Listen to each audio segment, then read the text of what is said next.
Hello guys, welcome to this channel MGM Tech Tips. So in today's video I have received a lot of question and one very important question about how to send Sidra or receive Sidra from other one, so from another one or P2P. So how to receive from someone.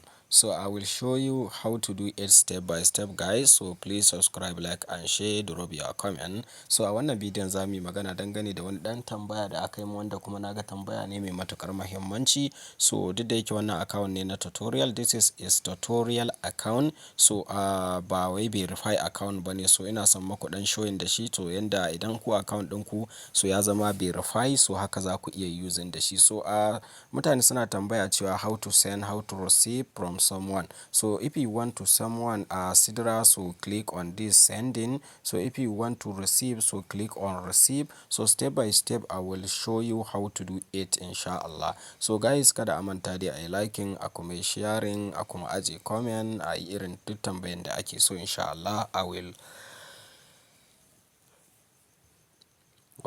be there. So inshallah kamar yadda kuke gani, so firstly idan mutum ya ce maka misali after ka yi KYC na account ɗinka, a nan account ɗinka ya nuna successfully. So misali sai wani ya ce yana son ya tura maka wato Sidra.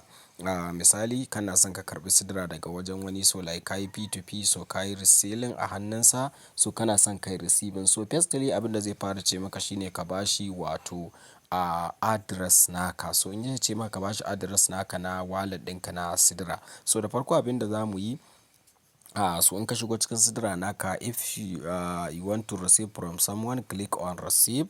So za ku zo ku danna receive. After click on receive, so check this is the default. So ku tabbatar da cewa account ɗinku yana kan default. So this is default yana cewa account ɗinka kenan. So this is your account balance, so this is your default. So wannan shine yake nuna cewa account ɗinka dai. So sai ku ɗanyo ƙasa kamar yadda kuke gani. So click on this the link is your wallet address. So this is your wallet address. So za ka zo ka yi click on it. So this click on it, see the good. So if click on it, like automatically copy kenan. So ka yi copy. So wannan da kai copy za ka je ka bashi wannan link din. So ko kuma ka zo ka danna kan wannan link din again. So if you copy here or you copy this down or you share, so you can share, kuma kana iya share sai kai copy. So this is how to copy your wallet address on Sidra. So daga nan sai ka je ka tura masa wannan link din.